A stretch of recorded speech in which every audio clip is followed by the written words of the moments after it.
A decorated veteran walks into a car dealership with cash in hand, ready to buy a reliable truck, but when the salesman runs his credit and sees the numbers, everything changes.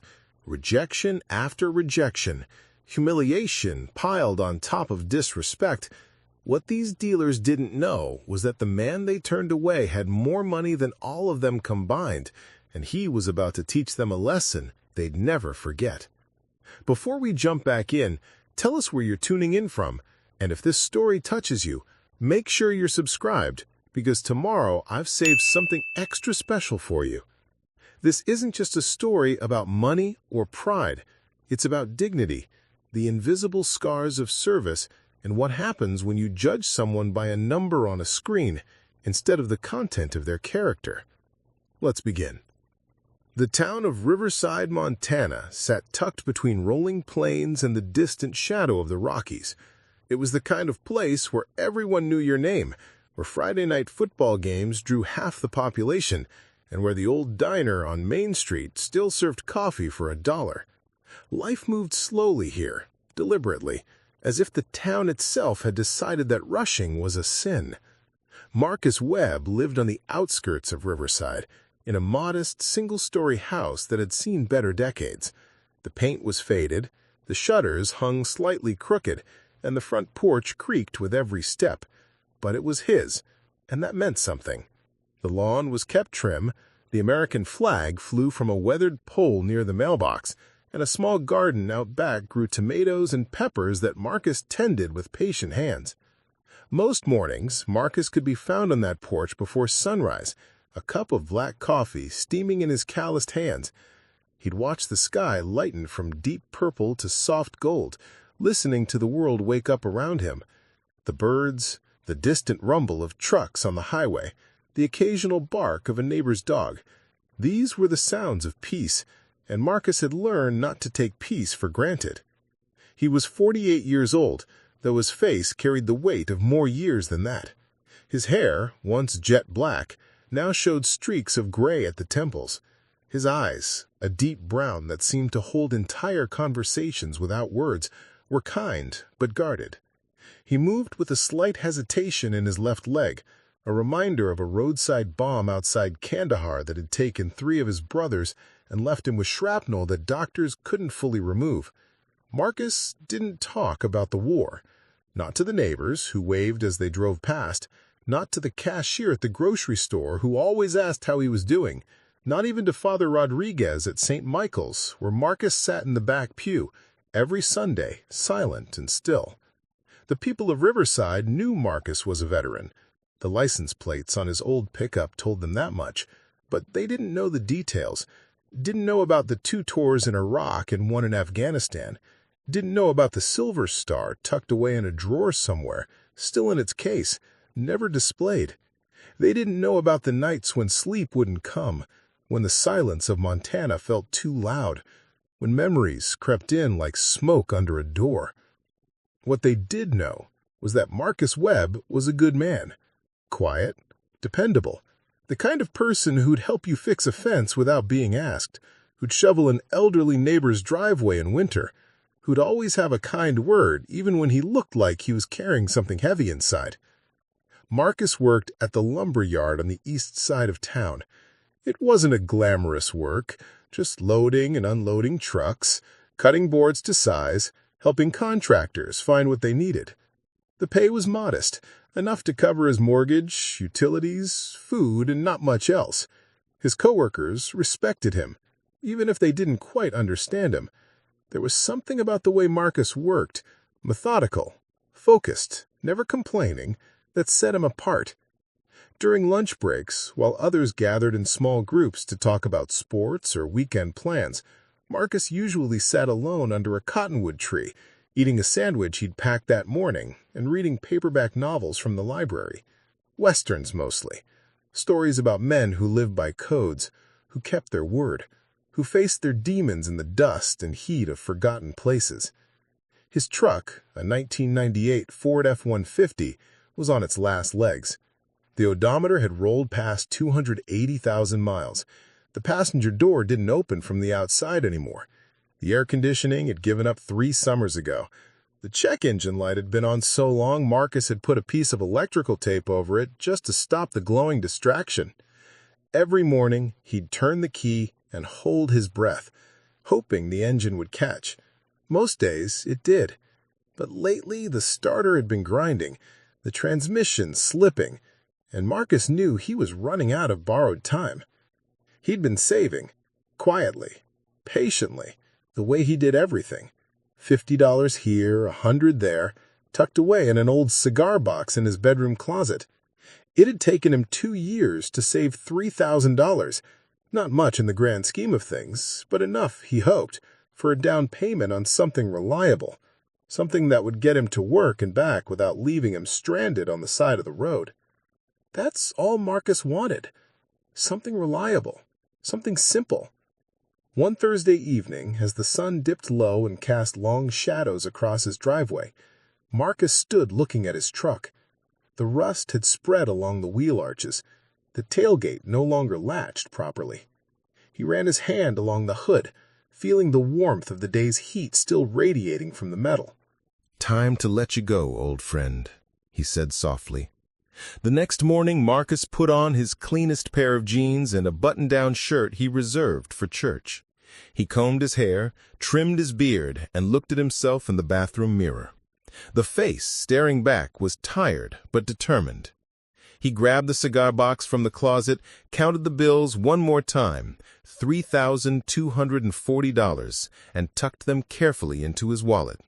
Riverside had one car dealership, Bennett's Auto Sales, a sprawling lot on the edge of town filled with rows of used vehicles gleaming under strings of colorful flags that snapped in the wind. The building itself was newer, all glass and chrome, a stark contrast to the older storefronts downtown. A massive sign reading, "Your trusted dealer since 1987, loomed over the highway. Marcus pulled into the lot just after 9 in the morning. The place was already buzzing with activity. Salesmen in polo shirts and khakis moved between cars, clipboards in hand. A family was test driving a minivan. A younger couple stood near a row of sedans, pointing and talking excitedly. Marcus parked his dying truck at the far end of the lot, away from the shiny inventory, and walked toward the showroom. His leg ached more than usual, the limp more pronounced. Inside, the air was cool, almost cold, and smelled like new car scent mixed with the faint aroma of coffee. A receptionist sat behind a curved desk, smiling professionally. "Good morning. Welcome to Bennett's. Are you looking for something specific today?" Marcus cleared his throat. "Yes, ma'am. I'm looking to buy a truck. Something used, reliable.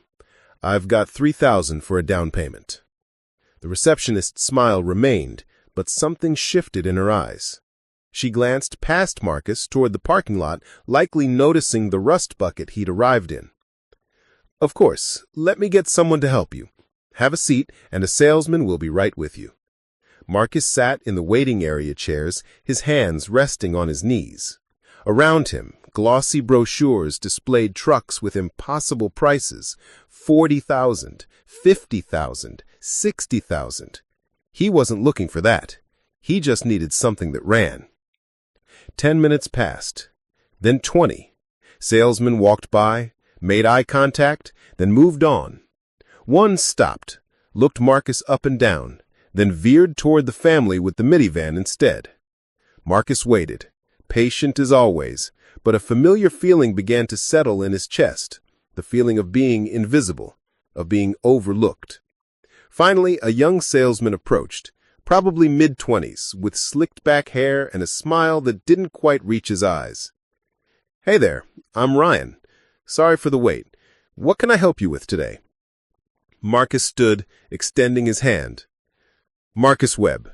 I'm looking for a used truck, something in the 15 to 20,000 range. I've got 3,000 down." Ryan shook his hand limply, already calculating. "Okay, sure. Let's take a look at what we've got. But first, we'll need to run your credit to see what kind of financing you qualify for." Marcus hesitated. "Is that necessary? I've got cash for the down payment." Ryan's smile tightened. "Standard procedure. Can't move forward without it." Marcus nodded slowly. All right. They walked to Ryan's desk, a small cubicle near the back of the showroom. Marcus provided his information, social security number, address, income. He typed everything into his computer, his fingers moving quickly across the keyboard. Then he hit enter and waited. The screen loaded. Ryan's expression changed. The professional smile faded, replaced by something closer to pity mixed with discomfort. Mr. Webb, your credit score is, well, it's pretty low, 502. That's going to make financing difficult. Marcus felt heat rise to his face. I had some medical bills after I got back. The VA covered most of it, but not everything. I've been paying what I can. Ryan leaned back in his chair, crossing his arms. Look, I'm not judging, but with a score like that, no bank is going to approve you for a loan. Even with $3,000 down, you're looking at interest rates that'll put your monthly payments through the roof, if anyone even approves you at all. What about something cheaper? 10,000? 12? Ryan shook his head. No, even then, man, it's not happening. Not with that score. Maybe you should work on building your credit first, then come back in a year or two. Marcus sat there, the words sinking in like stones. A year or two. His truck wouldn't last another month. Is there anything you can do? Marcus asked quietly. Ryan glanced around, lowering his voice. Between you and me? No. My manager's not going to let me waste time on someone who can't get financed. It's just business, nothing personal. But it felt personal. It felt like every rejection Marcus had ever faced, wrapped up in a credit score that didn't tell the whole story. Marcus stood slowly, his legs stiff. I understand. Thank you for your time. Ryan didn't stand. Yeah, no problem. Good luck out there. Marcus walked out of the showroom, the cold air blasting behind him as the doors closed. He climbed back into his truck, gripping the steering wheel with both hands. The engine coughed to life, sputtering but catching. He sat there for a long moment, staring at the rows of vehicles he couldn't have, feeling the weight of a system that measured worth in numbers, not sacrifice. But what the dealership didn't know, what Ryan couldn't see on that screen, was that Marcus Webb wasn't just a veteran with bad credit. He was a man who'd saved more than pocket change over the years, much more. And he was about to make a decision that would change everything. Preparing and narrating this story took us a lot of time, so if you are enjoying it, subscribe to our channel. It means a lot to us. Now back to the story. Marcus drove away from Bennett's Auto Sales with his jaw clenched and his pride bruised. The truck shuddered as he merged onto the highway, the transmission hesitating before finally catching third gear. He gripped the steering wheel tighter, his knuckles white against the cracked leather. The rejection stung in a way he hadn't expected.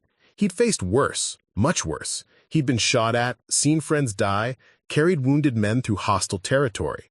But somehow, sitting in that cubicle while a kid half his age looked at him like he was a waste of time, that cut deeper than he wanted to admit. Marcus wasn't heading home. Not yet. Riverside only had one dealership, but 20 miles east, in the larger town of Clearwater, there were 3 more. He'd try them all if he had to. The drive took 30 minutes. The landscape shifted from open plains to clusters of strip malls and fast food chains. Clearwater was bigger, busier, the kind of place where people didn't wave at strangers. Marcus found the first dealership easily, Miller & Sons Automotive, a sprawling lot with hundreds of vehicles arranged in neat rows like soldiers at attention. He pulled in, parked, and went through the same routine. Clean shirt, polite greeting, clear intention. A salesman named Greg approached almost immediately. Mid-40s, mustache, firm handshake. He seemed more professional than Ryan, more experienced. What brings you in today, Mr. Webb? Looking for a reliable truck, used, something I can depend on for work? Greg nodded. We've got plenty of options. What's your budget looking like? I can put $3,000 down, looking to finance the rest. Greg's smile remained steady. Great! Let's run your credit real quick and see what we're working with. Marcus's stomach tightened, but he provided the information again. Greg typed, clicked, waited. Then his expression shifted, subtle but unmistakable. Okay, Mr. Webb, I see here your score is 502. That's going to limit our options significantly. Marcus kept his voice even. I understand, but I've got steady income. I work full-time at the lumber yard. I've been there 4 years, never missed a day. Greg leaned back, rubbing his chin. I hear you, and that's commendable, but the banks don't care about that. They care about the number. And with a 502, you're in subprime territory. We're talking interest rates of 18, maybe 20%. On a $15,000 truck, you'd be paying close to $400 a month for 6 years. Marcus did the math in his head. That was nearly $30,000 for a $15,000 truck. That doesn't seem right, Marcus said quietly. Greg shrugged. It's not about right or wrong. It's about risk. You're high risk. The banks need compensation for that risk. What if I put more down, 5,000? Greg shook his head. Even with 5 down, I don't think I can get you approved. And honestly, Mr. Webb, I'd be doing you a disservice trying. You'd be underwater on the loan before you even drove off the lot. Marcus felt the familiar heat rising in his chest, the kind that came before anger, before he said something he'd regret. He breathed slowly, deliberately. So you're saying there's nothing you can do? Greg's tone softened, but the message remained the same. I'm saying you need to rebuild your credit first. Pay down those medical bills, get your score up to at least 600, then come back. We'll have options for you then. Marcus stood. Thank you for your time. He walked out before Greg could offer any more advice. The second dealership, Peterson Auto World, was on the far side of Clearwater, a less polished lot with vehicles in more worn buildings, but Marcus was running out of options. A woman approached this time, mid-50s, graying hair pulled back in a ponytail. Her name was Linda. Help you with something? I need a truck, Marcus said, his voice flat with exhaustion. I have cash for a down payment, but I need to finance. My credit's 502. I know what you're going to say, but I'm asking anyway. Linda studied him for a moment, her expression unreadable. Let me run it. You never know. She ran the credit, looked at the screen, sighed. I'm sorry, Mr. Webb. I wish I could help, but we can't approve you. The banks we work with won't touch anything under 550. Marcus nodded slowly. He'd expected it by now. But Linda didn't dismiss him. She leaned forward slightly, her voice lowering. Can I ask you something? What happened? Medical bills? Marcus met her eyes. I served. 2 tours in Iraq, 1 in Afghanistan. Got blown up outside Kandahar. The VA covered most of it, but not everything. The bills that were left went to collections before I even knew what was happening. I've been trying to pay them off ever since, but it's slow going. Linda's expression softened. I'm sorry. That's not right. No, Marcus agreed. It's not. She hesitated, then pulled out a business card and wrote something on the back. This is a credit counseling service, nonprofit. They helped my son after he got buried in debt. They might be able to help you negotiate those medical bills, get them off your credit. It'll take time, but it's worth it. Marcus took the card, staring at it. Thank you. Linda nodded. I wish I could do more. You deserve better than this. Marcus left Eastside Motors and sat in his truck in the parking lot as the afternoon sun beat down through the windshield. 3 dealerships, 3 rejections, the same answer everywhere he went. He looked at the car Linda had given him, then at the cigar box resting on the passenger seat. $3,000. It wasn't enough. Not in the world where numbers defined worth, where a credit score carried more weight than years of service, where sacrifice meant nothing if it didn't translate to a 3-digit approval. Marcus started the truck. The engine coughed, sputtered, then caught. He pulled out of the lot and headed back toward Riverside. But as he drove, something shifted inside him. Not anger exactly. Something quieter. Something more deliberate. He thought about the account he'd never touched. The one he'd kept separate, locked away, almost forgotten. Money from a settlement. Money from investments made long ago when he still believed in planning for a future. Money he told himself was for emergencies only. This wasn't an emergency in the traditional sense. His life wasn't in danger, but his dignity was bleeding out with every rejection. And maybe, just maybe, that was emergency enough. Marcus pulled over at a rest stop and took out his phone. He logged into his bank account, this time on a larger screen where he could see everything clearly. The primary checking account showed his modest savings, the $3,000 he'd already counted. But there were other accounts. A savings account he'd opened years ago. An investment account that had grown steadily, quietly while he worked at the lumberyard and lived simply. The total came to just over $847,000. Most of it came from a legal settlement after the bombing in Kandahar. The military contractors responsible for the faulty equipment that failed to detect the IED had been sued by multiple families. Marcus had been one of dozens of survivors who received compensation. The lawyers had taken their cut, but what remained was substantial. Marcus had never touched it. He'd invested it conservatively, let it grow, and tried to pretend it didn't exist. The money felt wrong somehow, like accepting payment for the loss of brothers who never came home, for the pieces of himself that he left in the desert sand. But tonight, staring at that number, Marcus felt something shift. This wasn't about the money. It was about respect. About showing people that you couldn't judge a man's worth by a credit score, that numbers on a screen told only the smallest fragment of a person's story. He spent the next 2 hours researching. He looked up Bennett's auto sales, their inventory, their pricing.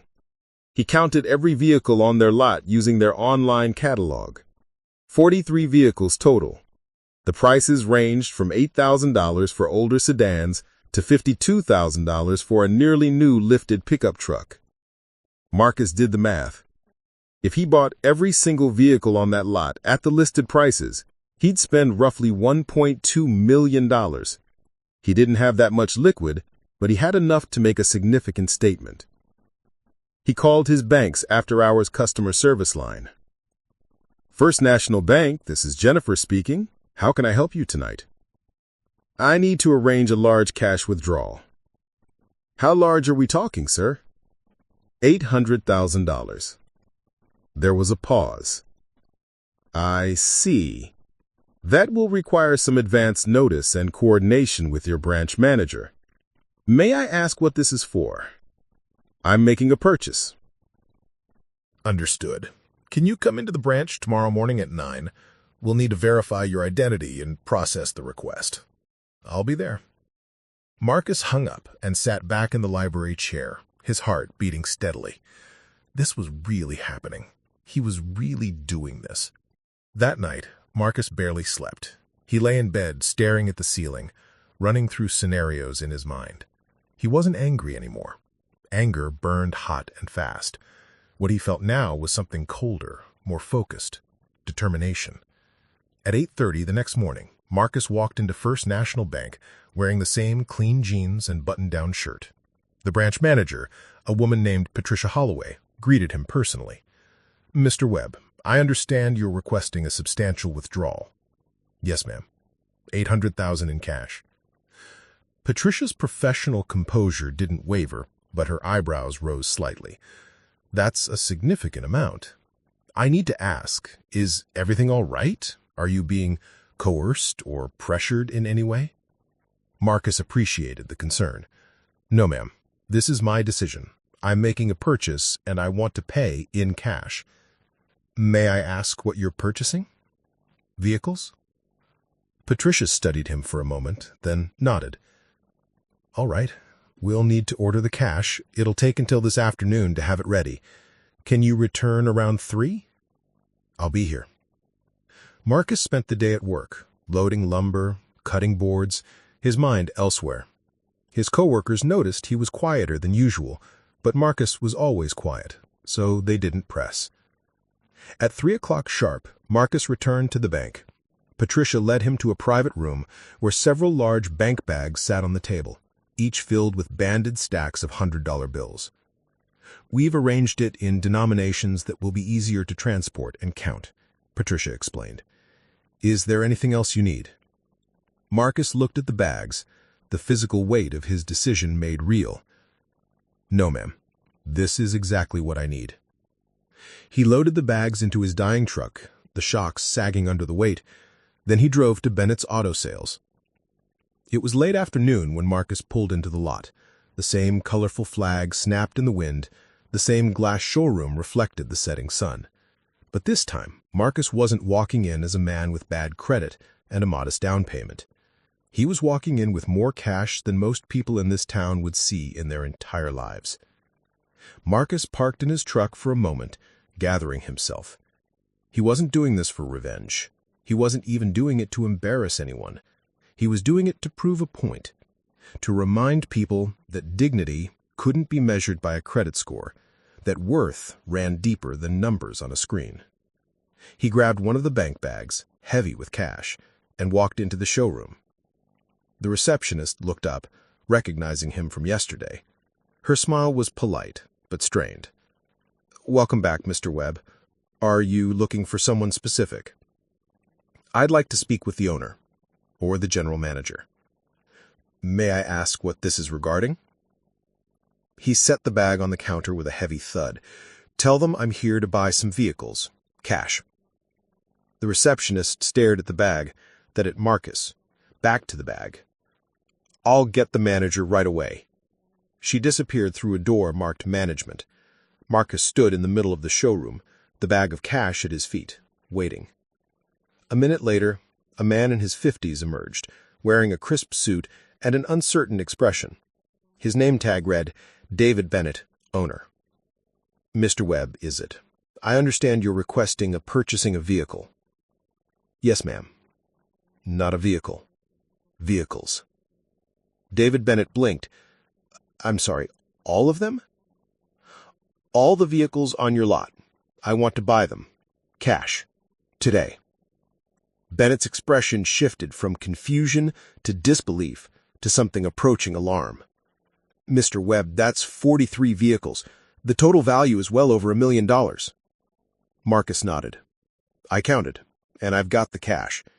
He gestured to the bag at his feet. "That's $800,000 right there. I can get the rest if needed, but I figure we can negotiate a bulk discount." Bennett stared at the bag, then at Marcus, back to the bag. "This is real? Open it." Bennett knelt slowly, unzipped the bag, and pulled back the edge. Stacks of $100 bills filled the interior. His face went pale. "Mr. Webb, I don't understand. Yesterday, you were denied financing for a single truck, and today you're offering to buy my entire inventory in cash?" Marcus's voice was calm, steady. "Yesterday, you judged me by a number on a screen. Today, I'm showing you what that number doesn't tell you. I'm a veteran. I served my country. I got hurt doing it. The medical bills that destroyed my credit weren't my fault, but I've been paying for them ever since, not just with money, but with my dignity every time someone like your salesman looks at me like I'm not worth their time." Bennett's throat worked as he swallowed hard. "Mr. Webb, I apologize if Ryan was disrespectful. This isn't about Ryan. This is about a system that measures people by the wrong things. I want every vehicle on this lot, and I want everyone who works here to understand that you can't judge a person's worth by their credit score." David Bennett stood slowly, his mind clearly racing. "This is highly irregular. I'll need to verify the funds, process the paperwork. This could take days." Marcus picked up the bag. "Then let's get started." Bennett glanced around the showroom, where several salesmen had gathered, drawn by the commotion. Ryan stood among them, his face frozen in shock. "Follow me to my office," he said quietly. As Marcus walked through the showroom, carrying a bag full of cash, the whispers started. The salesman stared. The receptionist's mouth hung open. Ryan looked like he'd seen a ghost. Marcus didn't look at any of them. He kept his eyes forward, his limp steady, his purpose clear. The lesson was just beginning. David Bennett's office was nothing like the cold cubicle where Ryan had rejected Marcus the day before. Dark wood paneling lined the walls. Framed photographs showed Bennett shaking hands with local politicians, cutting ribbons at charity events, standing proudly in front of his dealership on opening day decades ago. A large mahogany desk dominated the center of the room, its surface cluttered with papers, a laptop, and a coffee mug that read, "World's Best Grandpa." Bennett gestured to a leather chair across from his desk. "Please, sit." Marcus lowered himself carefully, his leg protesting. He placed the bank bag on the floor beside him and waited. Bennett sat heavily in his own chair, rubbing his temples. "Mr. Webb, I need you to understand something. What you're proposing is unprecedented. I've owned this dealership for 37 years, and nobody has ever walked in offering to buy my entire inventory with cash." "First time for everything," Marcus said evenly. Bennett leaned forward, his fingers laced together. "Before we go any further, I need to know this money is legitimate. No offense intended, but $800,000 in cash raises questions." Marcus had anticipated this. He pulled out his phone and opened his banking app, turning the screen toward Bennett. "Legal settlement from 2009. Military contractors were found liable for faulty equipment that led to casualties in Afghanistan. I was one of the recipients. The money's been sitting in investments ever since." Bennett studied the screen, then nodded slowly. "And you're willing to spend it all on used cars from a dealership in Montana?" "Not all of it. Just enough to buy every vehicle you've got, at a fair price." Bennett pulled up a spreadsheet on his laptop, his fingers flying across the keyboard. "According to my current inventory, the total retail value of all 43 vehicles is $1,247,000, but those are retail prices. If you're buying in bulk, we can negotiate." "What's your cost on the entire lot?" Bennett hesitated. "That's proprietary information." Marcus's expression didn't change. "You want this deal to happen or not?" Bennett sighed. "My cost, including reconditioning and overhead, is roughly $890,000 for the whole lot. Retail, I'd make about $350,000 profit over time, minus carrying costs, financing, sales commissions. I'll give you $1 million even, cash, today. That's $110,000 profit, with no carrying costs, no financing, no waiting for individual sales. Clean and simple." Bennett sat back, his mind clearly working through the calculations. "That's a substantial offer, but it leaves me with an empty lot. I'd have to restock completely." "That's your problem, not mine. I'm offering you a guaranteed profit right now. You can have your lot restocked in a week, maybe less." Bennett drummed his fingers on the desk. The silence stretched out, punctuated only by the muffled sounds of the showroom beyond the office door. "Why are you really doing this, Mr. Webb?" Marcus met his gaze directly. "Yesterday, your salesman treated me like I was worthless because of a number on a screen. He didn't ask about my circumstances. He didn't care that I served my country or that the medical bills destroying my credit came from injuries I sustained in that service. He just saw a low score and decided I wasn't worth his time." Bennett's jaw tightened. "I'll speak to Ryan about his conduct." "This isn't about punishing Ryan. This is about making a point. You run a business in a small town. Your customers are your neighbors. Some of them are struggling. Some of them have bad credit for reasons beyond their control. And when you treat them like they're invisible, like they don't matter, you're not just losing a sale, you're telling them they don't have value." Bennett was quiet for a long moment. "You're right. And I apologize. That's not the culture I want in my dealership." Marcus nodded. "Then we have a deal?" Bennett took a deep breath. "If your funds clear, yes. But I need to call my attorney and my accountant. A transaction this size requires proper documentation. It'll take several hours, maybe into tomorrow. I can wait." Bennett picked up his desk phone and began making calls. First his attorney, then his accountant, then his bank. Marcus sat patiently listening to one side of multiple conversations filled with disbelief, skepticism, and eventually cautious acceptance. While Bennett worked through the logistics, Marcus's phone buzzed. A text from his supervisor at the lumberyard. "Are you okay? You left early. Need tomorrow off?" Marcus typed back, "Yes, personal business. I'll explain later." Another buzz, this time from Father Rodriguez. "Haven't seen you at evening mass lately. Everything all right, my son?" Marcus stared at the message, then typed, "Everything's fine, Father. Been dealing with some things. I'll be there Sunday." Bennett hung up his final call and turned back to Marcus. "My bank can verify and count the funds tonight. My attorney is drawing up a book purchase agreement. We can have everything ready by noon tomorrow. Does that work for you?" "That works." "There's one condition," Bennett added. "I need to know what you're planning to do with 43 vehicles." Marcus hadn't thought that far ahead, truthfully. The plan had been about the gesture, not the aftermath. But now, sitting in this office, an idea was beginning to form. "I'm going to give them away," Marcus said slowly, the plan solidifying as he spoke, "to people who need them.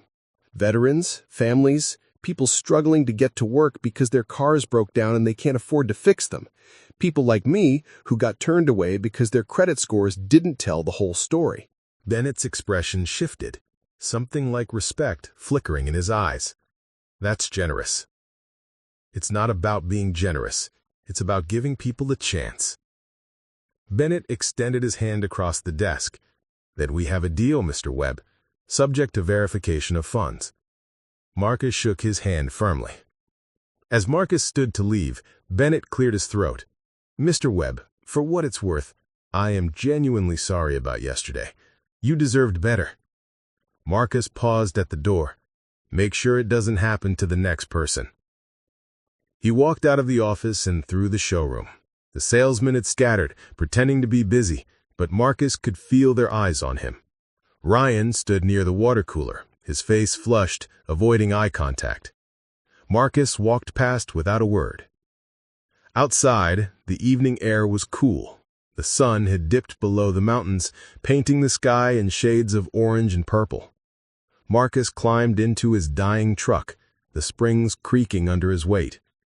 He sat there for a moment, hands on the steering wheel, processing what he'd just set in motion. Tomorrow, if everything went according to plan, he'd own every vehicle on this lot, and then the real work would begin. Marcus started the engine. It coughed, sputtered, caught. He pulled out of the lot slowly, the transmission grinding as it shifted. By this time tomorrow, he wouldn't need this truck anymore. But somehow, that thought made him sad. This truck had carried him through 4 years of steady, simple living. It had been reliable when everything else felt uncertain.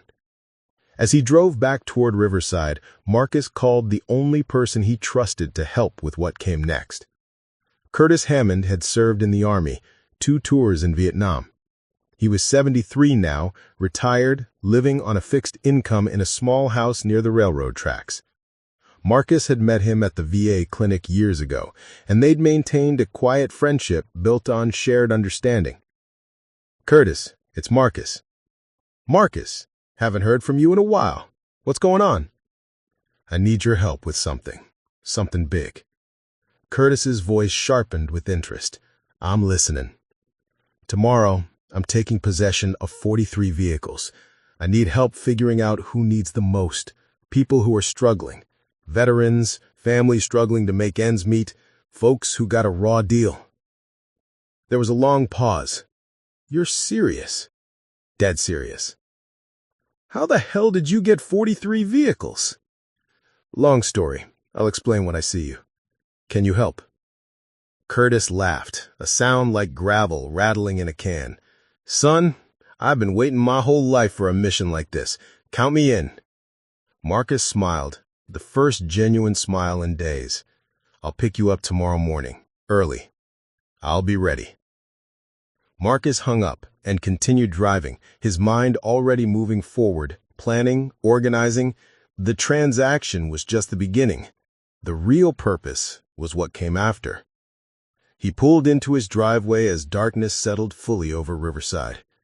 Inside his modest house, Marcus made himself a simple dinner, scrambled eggs and toast, and sat at his kitchen table. Tomorrow, everything would change. But tonight, Marcus Webb was just a man with a plan, a purpose, and enough money to remind the town what really mattered.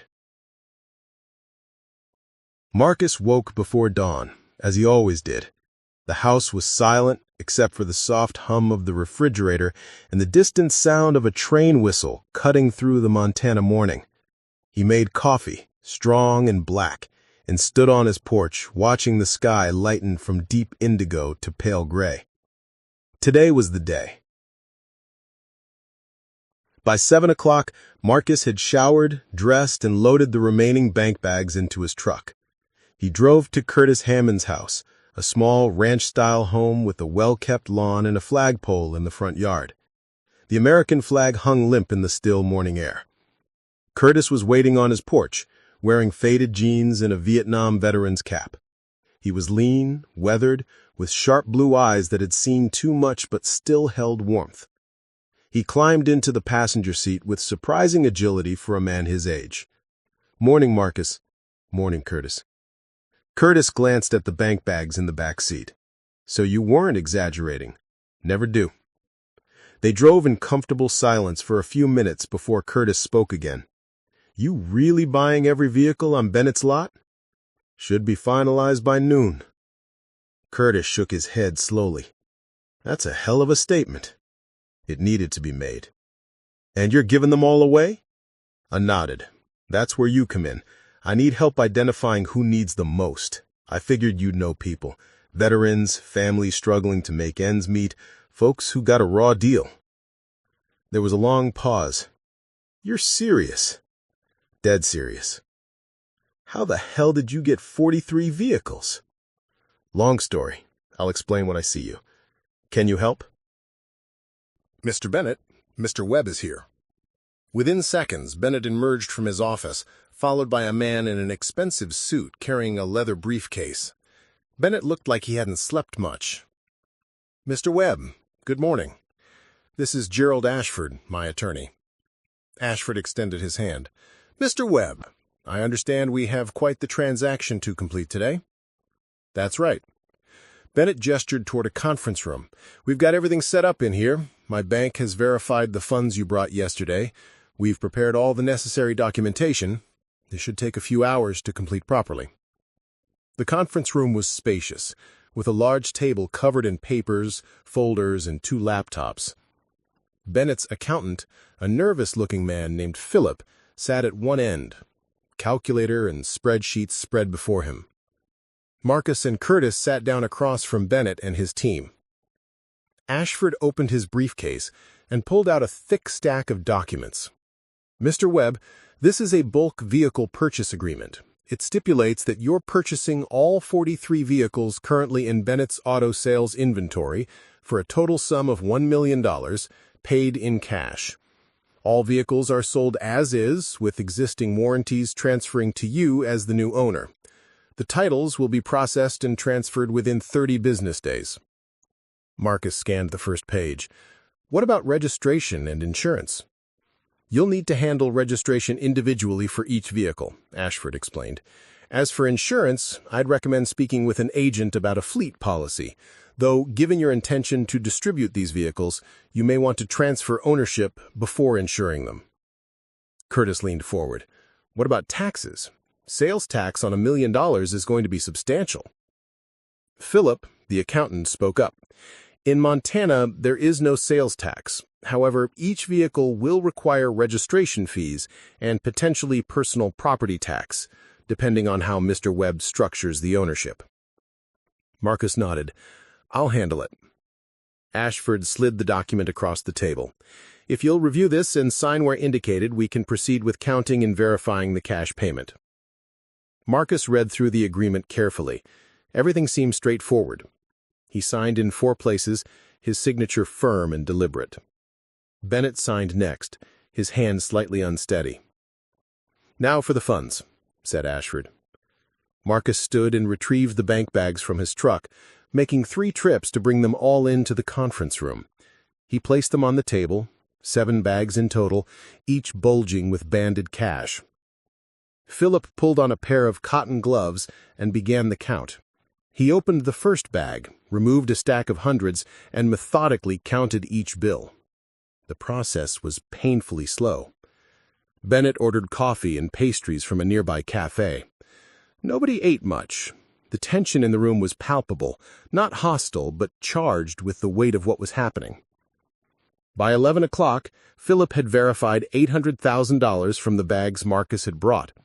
Marcus excused himself, drove back to First National Bank, and withdrew the remaining $200,000.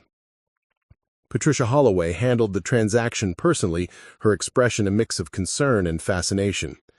"Mr. Webb, I hope you know what you're doing." "I do, Patricia. Thank you for your help."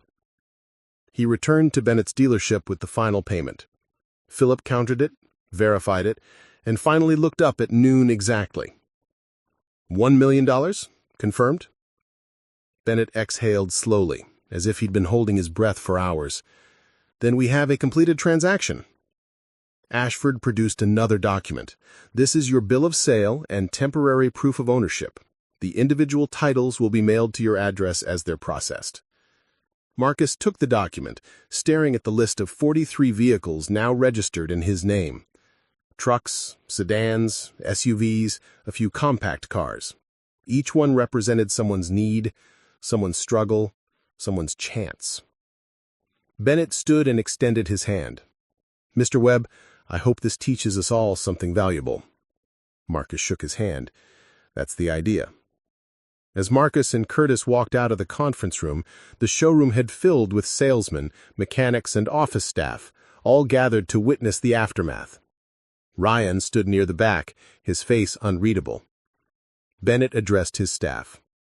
"As of today, our entire inventory has been sold to Mr. Webb in a single transaction. We'll be restocking immediately. I expect all of you to remember what happened here. Mr. Webb was turned away because of a credit score, and he came back and bought everything we had. Let this be a lesson about assumptions and respect." The staff murmured, some nodding, others looking uncomfortable. Marcus didn't say anything.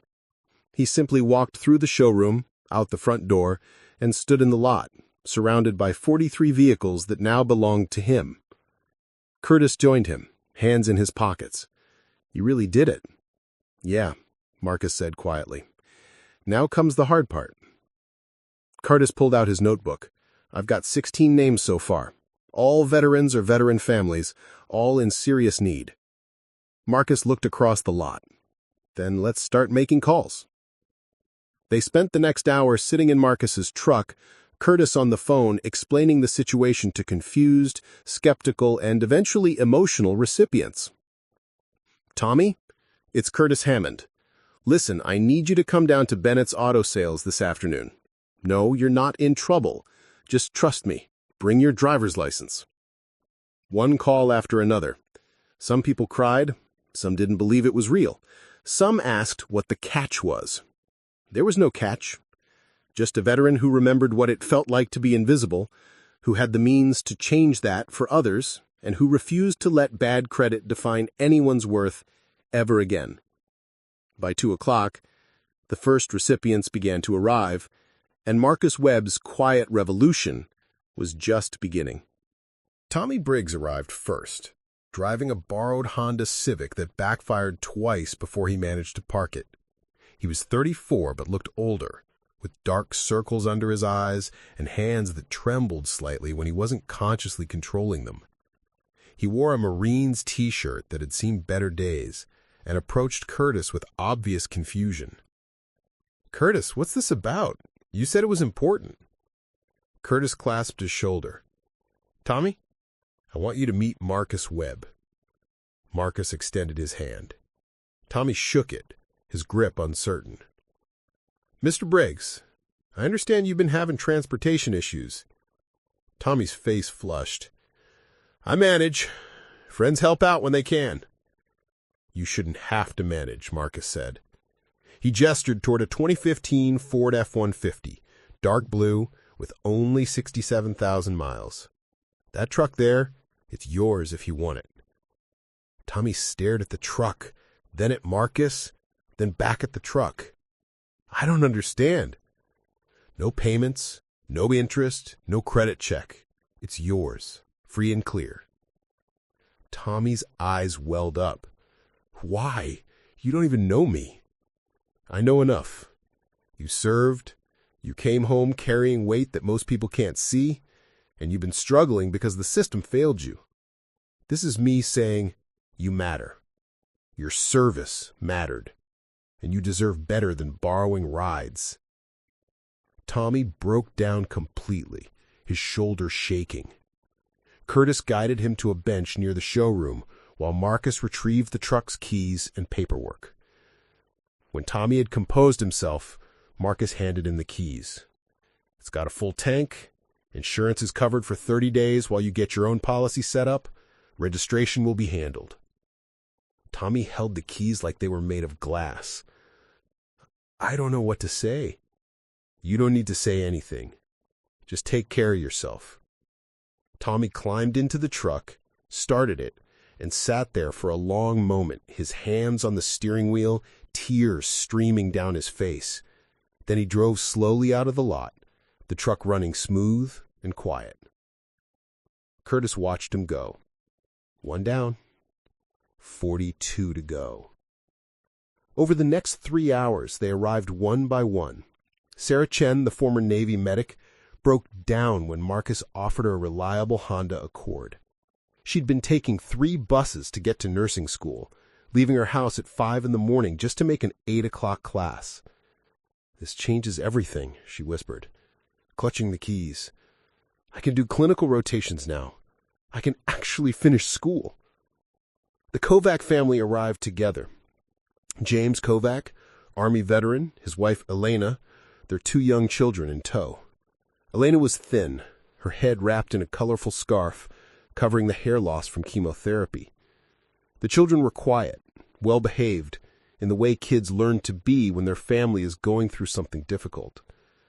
Marcus offered them a 2016 Toyota Sienna minivan, spacious, reliable, perfect for a family.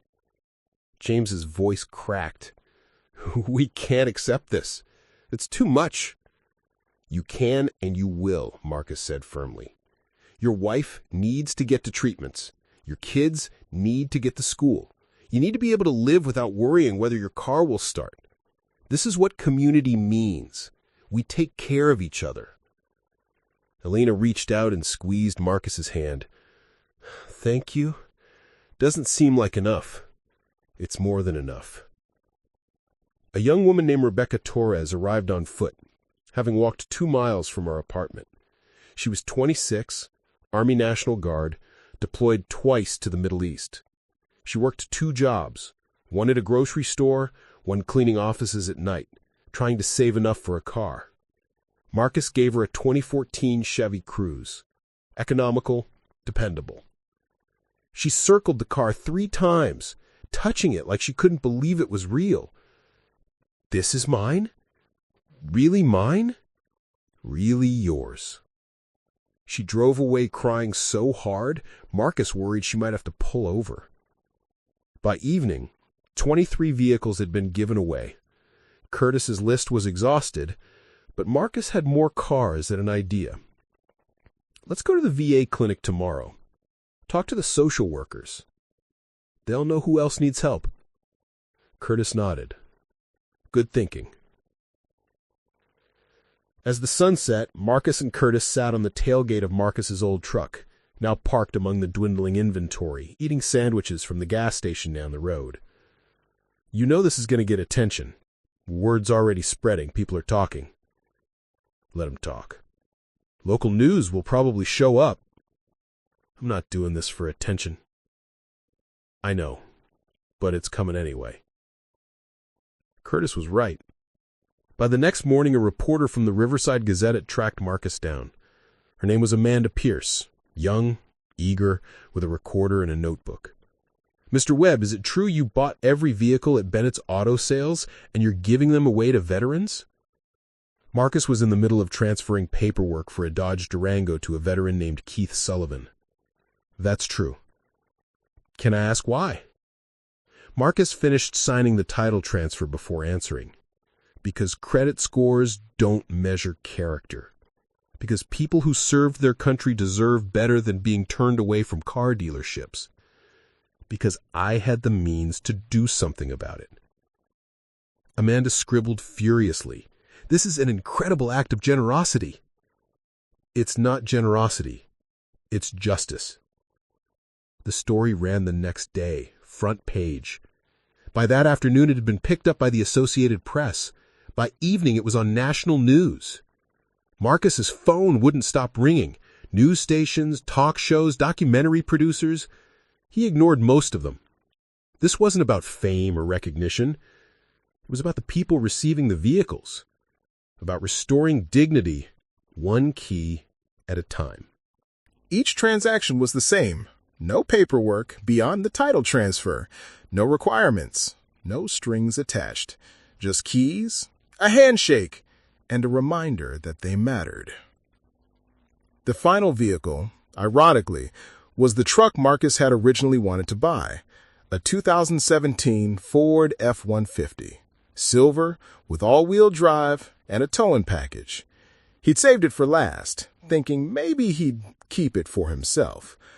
But on the final day, a woman named Patricia Delgado arrived, Army veteran, single mother of 3, working as a home health aide. Her car had died completely, and she'd been carpooling with coworkers, which meant her hours were limited, which meant her income had dropped to the point where she was choosing between rent and groceries. Marcus looked at the truck, then at Patricia, then handed her the keys. "But what about you?" Curtis asked, after Patricia had driven away, crying and thanking Marcus repeatedly. Marcus patted the hood of his dying 1998 Ford. "Still got this one. She hadn't quit on me yet." Curtis laughed. "That thing's held together with rust and prayers." "Then I'll keep praying." That night, Marcus sat on his porch, the same porch where this had all started, drinking coffee and watching the stars emerge in the darkening sky. His bank account was significantly lighter. The money he'd tried to ignore for so long was mostly gone now, invested not in stocks or bonds, but in people. He thought about the faces he'd seen over the past weeks, the tears, the disbelief, the overwhelming gratitude. He thought about Tommy Briggs, who'd called to say he'd gotten a job because he could finally get there reliably. About Sarah Chen, who'd sent a thank you card with a photo of her in scrubs on her first day of clinicals. About the Kovac children who'd drawn him pictures that now hung on his refrigerator. The money was gone, but Marcus felt wealthier than he'd ever been. His phone buzzed. A text from Curtis. "You did good, brother. Real good." Marcus smiled and typed back, "We did good." Because that's what it had always been about. Not one man's gesture, but a community remembering what it meant to take care of each other, to look past numbers and see people, to understand that worth couldn't be measured by credit scores or bank accounts. It could only be measured in moments like these, when dignity was restored, when hope was rekindled, when someone who'd been invisible finally felt seen. Marcus finished his coffee, stood slowly, his leg aching as always, and walked inside. Tomorrow he'd go back to the lumberyard, back to loading trucks and cutting boards, back to his quiet, simple life. But nothing would ever really be the same, because 43 people were driving vehicles that changed their lives, and they'd remember that a man they'd never met believed they deserved better. And in a world that too often measured people by the wrong things, that memory, that belief, that act of seeing worth where others saw numbers would ripple outward in ways Marcus would never fully know. The lot at Bennett's Auto Sales was empty now, waiting to be restocked. But the real inventory, the one that mattered, had been distributed where it belonged. In the hands of people who needed it. In the lives of those who'd earned it. and in the quiet dignity of a veteran who'd proven that sometimes the most powerful statement you can make is simply refusing to accept that anyone is worthless. The stars shone brighter that night over Riverside, Montana, and Marcus Webb, a man who'd been judged by a credit score and responded with grace instead of bitterness, finally slept peacefully. His mission, for now, was complete. Up next, you've got 2 more standout stories right on your screen. If this one hits the mark, you won't want to pass these up. Just click and check them out. And don't forget to like, subscribe, and turn on the notification bell so you don't miss any upload from us.